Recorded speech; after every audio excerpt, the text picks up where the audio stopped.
We are taught that World War II was decided by the strategic genius of generals, the courage of infantrymen, and the devastating finality of the atomic bomb. This is a lie. The war was not won on the beaches of Normandy or the islands of the Pacific.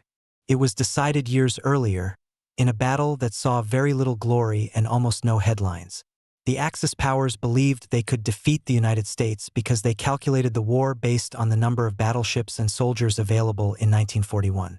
They failed to calculate the one variable that actually matters in a global conflict: the rate of movement. The United States did not defeat Germany and Japan solely with firepower. It defeated them with a spreadsheet. The specific number that broke the back of the Axis was not the number of bullets fired, but the number of hulls in the water. To project power across two oceans, the U.S. didn't just need a navy. It needed a floating bridge consisting of 26,000 ships. You're watching Power Explained, where logistics dictates survival. If you value this depth of analysis, subscribing ensures you don't miss the next investigation. To understand why this number, 26,000, is the most terrifying statistic of the 20th century, we have to strip away the romanticism of combat and look at the cold, hard mathematics of distance. In 1941, the United States faced a logistical nightmare that no nation in history had ever attempted to solve. The war in Europe was 3,000 miles across the Atlantic. The war in the Pacific was 7,000 miles across an ocean that covers 1/3 of the planet's surface. Every single bullet, every gallon of aviation fuel, every bandage, and every soldier had to be transported across these distances. A tank sitting in a factory in Detroit is statistically irrelevant to a battle in North Africa unless you can move it there. And once it is there, it consumes resources at a voracious rate. A single armored division in World War II required 600 tons of supplies every single day just to remain operational. If they entered heavy combat, that number spiked. Now, multiply that by nearly 100 divisions. Then add the air wings, which required thousands of gallons of high-octane fuel per hour. Then add the Navy itself, which needed tankers to refuel the destroyers that were protecting the tankers. The logistical tail required to support the tooth of the Army was becoming so heavy that it threatened to snap the spine of the American economy before the first shot was even exchanged. The problem was not production. The United States had the factories. The problem was the bottleneck. In the early days of the war, the U.S. simply did not have the ships to move what it could build.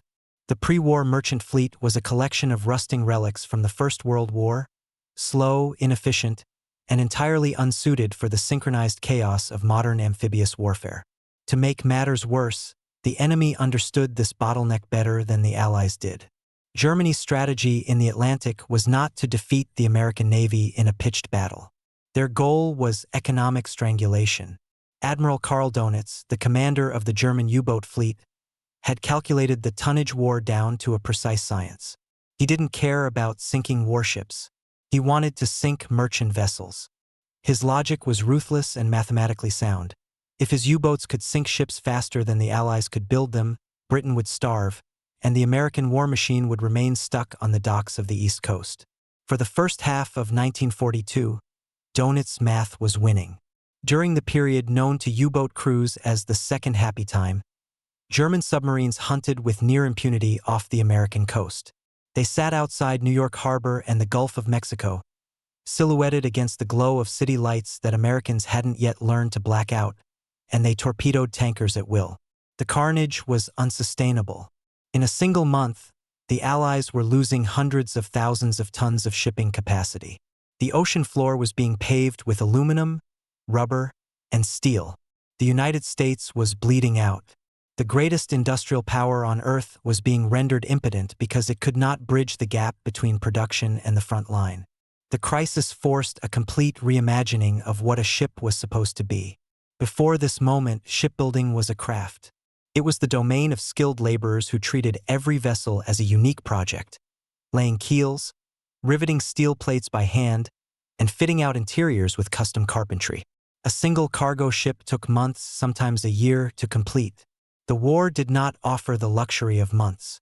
The United States needed a solution that treated ships not as vessels of honor, but as disposable containers of violence. They needed a design that prioritized speed of assembly over longevity, function over form, and volume over hydrodynamics. Enter the emergency fleet. The solution came in the form of a design that was initially rejected by the British for being too ugly and by the Americans for being too slow. It was officially designated the EC-2SC-1, but history would know it as the Liberty ship. President Franklin Roosevelt, upon seeing the blueprints, famously referred to it as a dreadful-looking object. It was a slow, boxy, utilitarian steamer that managed only 11 knots. It was not built to survive a 20-year career on the high seas. It was built with a life expectancy of 5 years. In the brutal calculus of the tonnage war, it was calculated that if a Liberty ship completed one single voyage, delivering its cargo of tanks and explosives to Europe, it had paid for itself. Any voyages after that were pure profit. The genius of the Liberty ship was not in its technology, but in its modularity. This was the moment shipbuilding moved from the dockyard to the assembly line. Instead of building a ship from the keel up in one spot, American industrialists like Henry Kaiser applied the logic of the automotive industry to the maritime world. Parts were prefabricated in factories all across the country. A factory in Denver would build the midship deck house. A plant in Ohio would cast the engine parts. These components were then put on trains and sent to the coast, where the shipyards became massive assembly plants. They weren't building ships. They were welding together prepackaged sections. The transformation was absolute. In the pre-war era, riveting a ship together was a slow, loud, labor-intensive process. The Liberty ships replaced rivets with welding, a technique that was faster and lighter, though initially controversial due to concerns about hull fractures in cold water. But the speed was undeniable.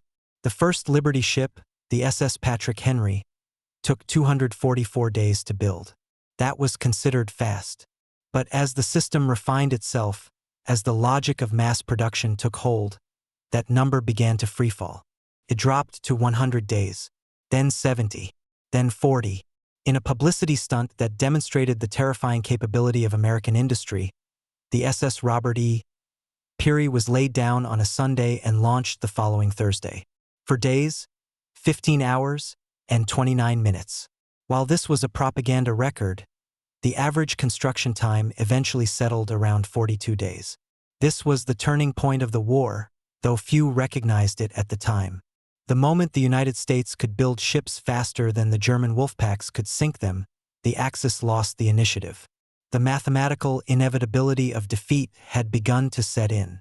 But the Liberty ships were just the cargo trucks of this new armada.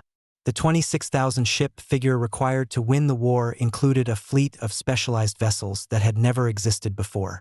The war in the Pacific, specifically, presented a challenge that standard cargo ships couldn't solve. The Pacific War was an island-hopping campaign. The Marines weren't capturing developed ports with cranes and docks. They were storming coral atolls and volcanic rocks where the only infrastructure was palm trees and enemy pillboxes. How do you offload a Sherman tank onto a beach while under fire? You cannot use a crane. You cannot dock a deep-draft freighter. The logistics demanded a new class of vessel, one that could intentionally ground itself and open its mouth to vomit machinery directly onto the sand. The landing ship tank, the LST, became the workhorse of invasion. The sailors, with their dark humor, said LST stood for large, slow target. But without these ungainly, flat-bottomed ships, the invasions of Iwo Jima, Okinawa, and Normandy would have been tactical impossibilities. This fleet grew to encompass everything. There were repair ships that were essentially floating factories, capable of fixing a destroyer's engine in the middle of the ocean. There were hospital ships. There were floating dry docks. There were even concrete barges dedicated solely to making ice cream, because the psychological maintenance of morale was deemed a logistical necessity. The ocean was no longer a barrier. It was being transformed into a highway, paved with the industrial output of a nation that had fully mobilized its economy for total war. By 1943, the Atlantic Gap was closing. The sheer volume of tonnage arriving in Britain meant that the island fortress was no longer starving. It was stockpiling. The U.S. was shipping locomotives, entire rail networks, millions of tons of coal, and enough high explosives to level a continent.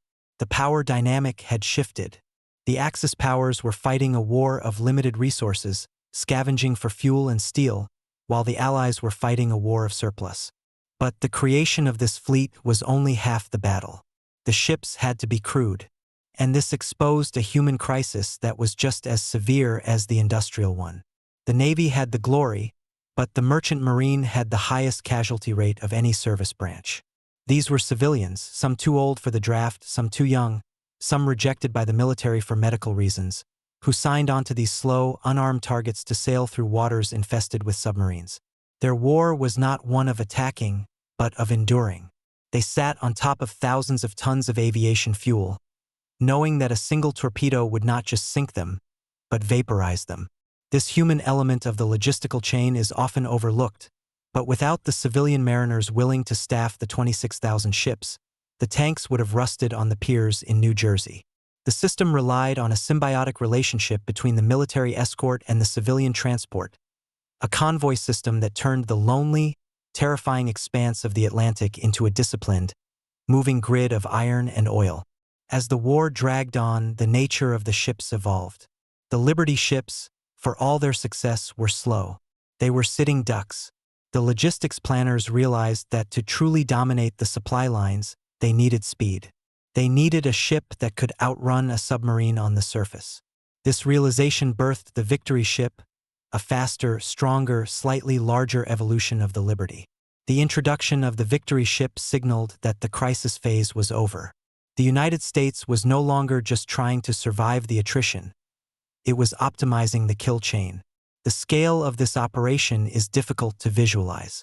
By the end of the war, the U.S. Maritime Commission had overseen the construction of over 5,700 merchant vessels alone, in addition to the tens of thousands of naval auxiliary craft, landing ships, and barges.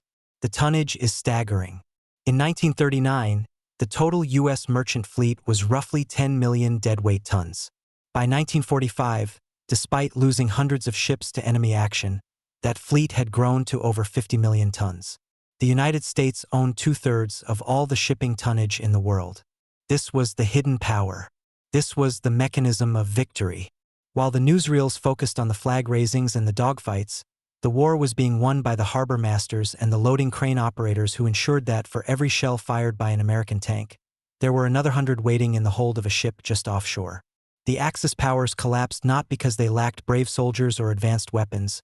The German V-2 rocket and the jet fighter were technologically superior to anything the Allies had, but because they could not compete with the avalanche of material that 26,000 ships dumped onto their doorsteps.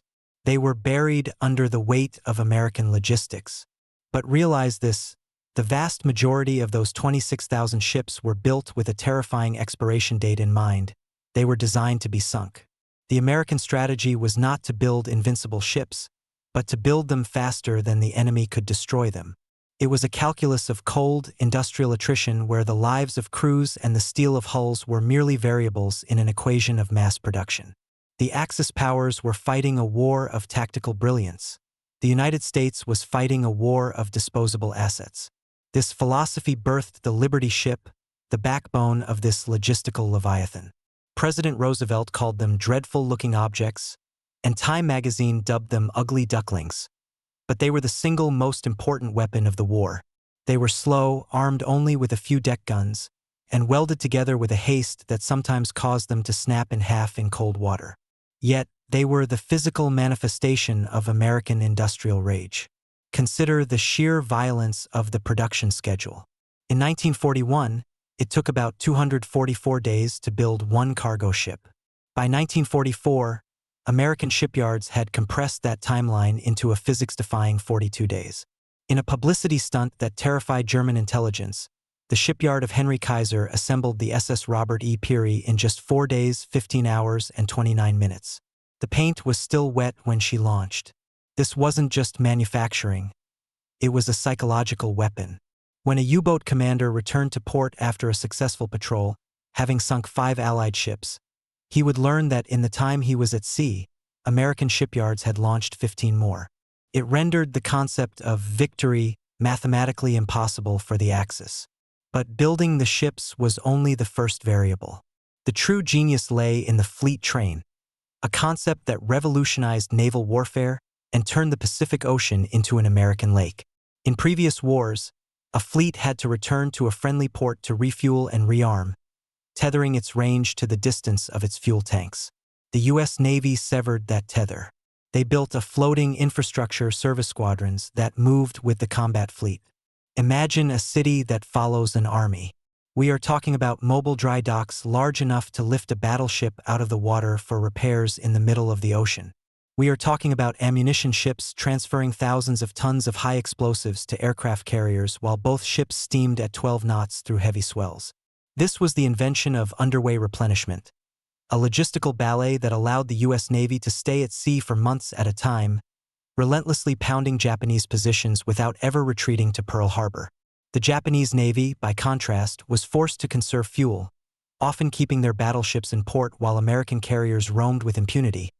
Their tanks kept perpetually full by a convoy of oilers that stretched back to California.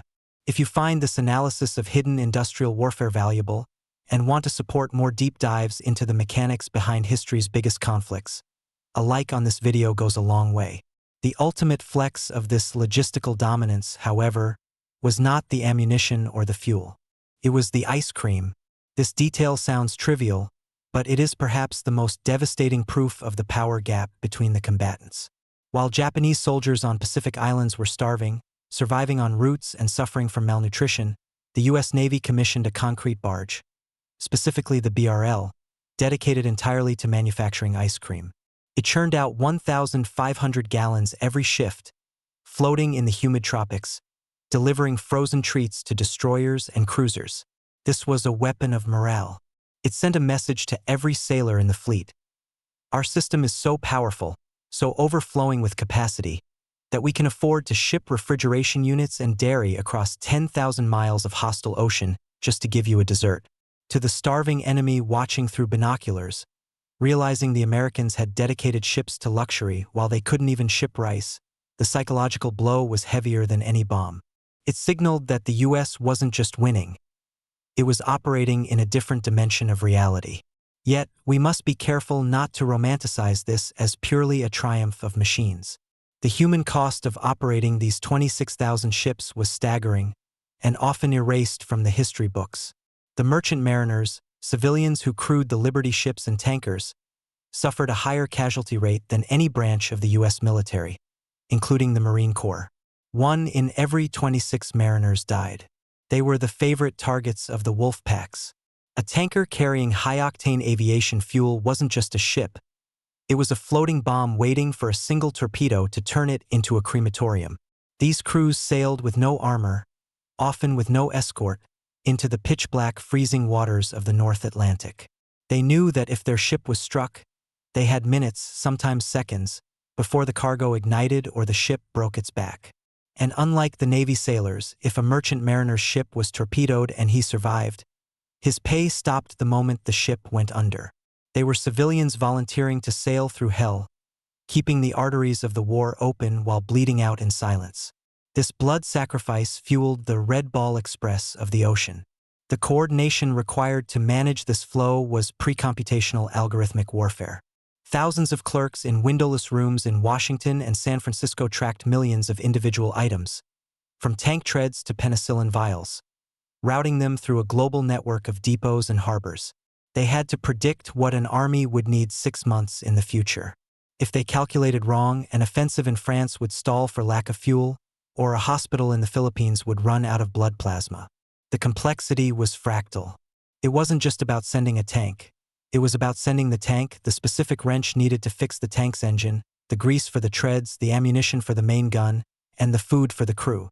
If any one of those 26,000 ships was sunk, the planners had to know exactly what was lost and immediately dispatch a replacement. It was a logistical nervous system that spanned the globe, self-healing and redundant.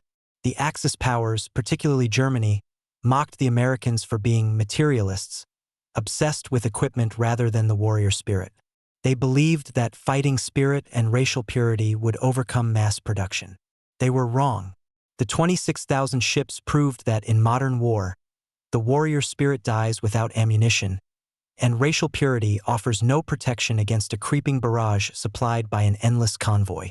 By 1945, The ocean was no longer a barrier to American power. It was a conveyor belt. The U.S. Navy had more ships than all other navies in the world combined.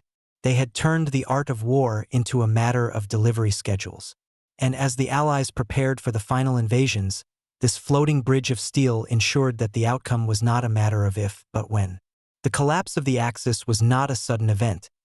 It was the result of being slowly suffocated by a constrictor snake made of cargo manifests and transport hulls. But as the war ended, a new question arose. What happens to a fleet of 26,000 ships when the fighting stops?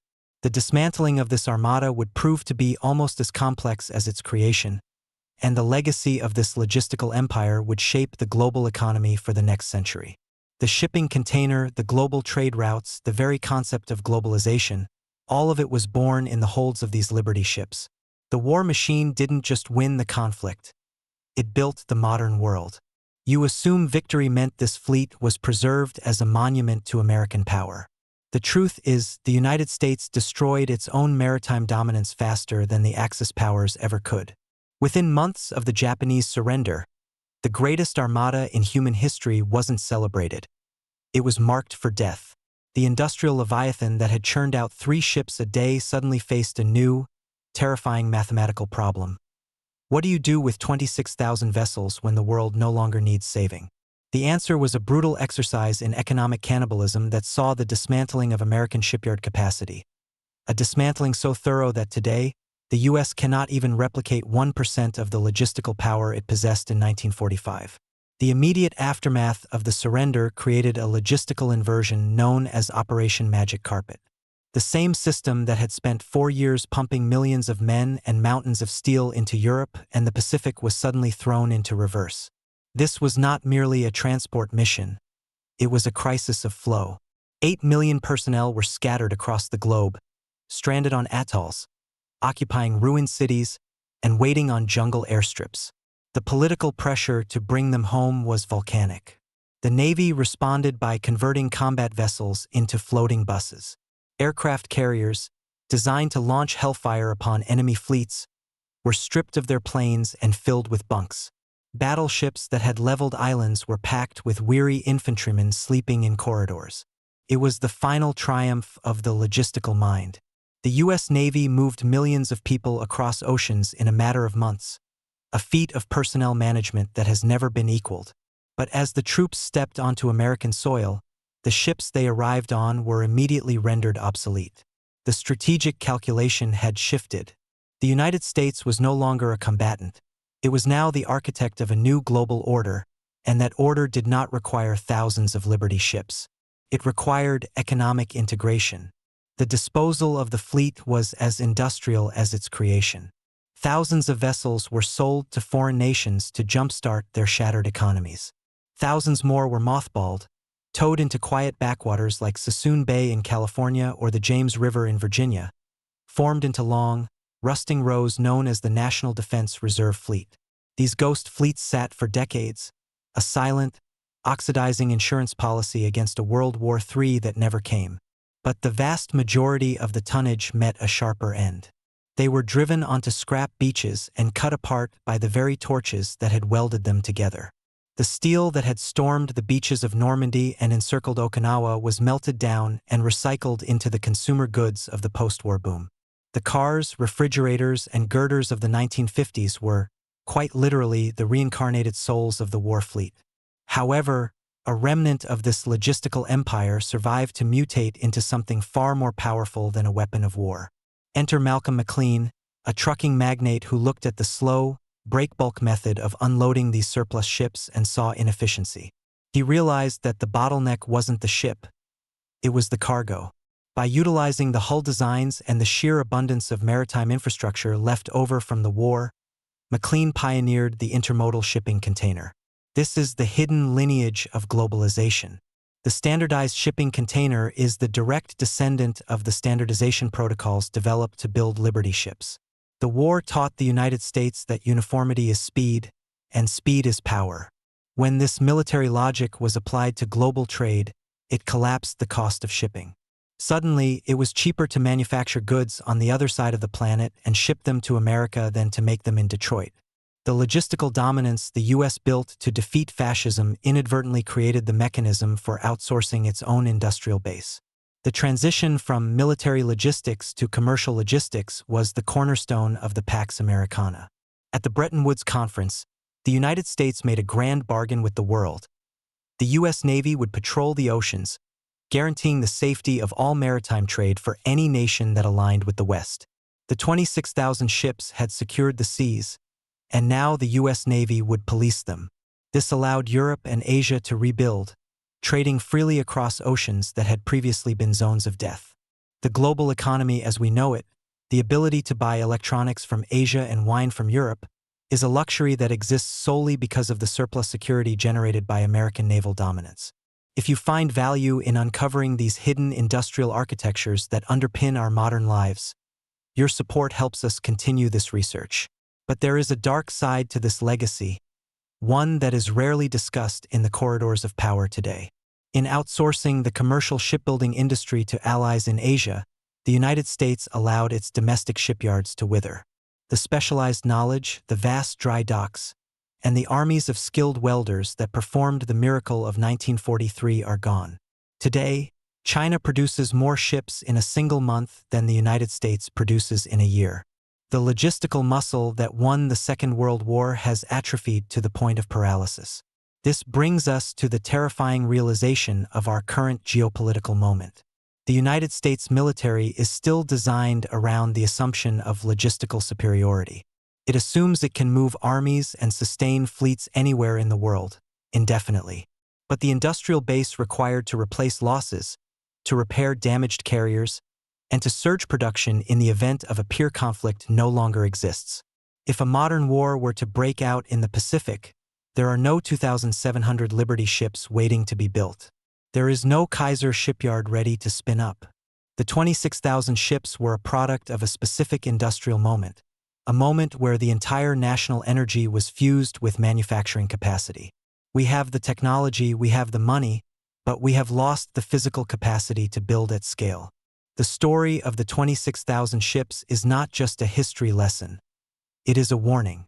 It demonstrates that power is not just about the quality of your missiles or the bravery of your soldiers. True superpower status is derived from the dull, heavy, unglamorous world of logistics. It is about the ability to move matter across space and time faster than your enemy. The United States won the 20th century because it turned the ocean into a conveyor belt. Treated war not as an art but as an engineering project. As we look at the rusting remnants of the ghost fleets and the empty slipways of American shipyards, we are left with a haunting question. We built the modern world on the back of a logistical miracle, dismantling the fleet to build the global economy. But in doing so, did we dismantle the very engine that kept us safe? The 26,000 ships are gone. The steel has been repurposed, the sailors have passed on, and the yards are silent. The ocean is vast, and history is cyclical. If the call comes again, the terrifying reality is that we may find the cupboard is bare. The war machine built the world, but the world it built may no longer be able to sustain the machine.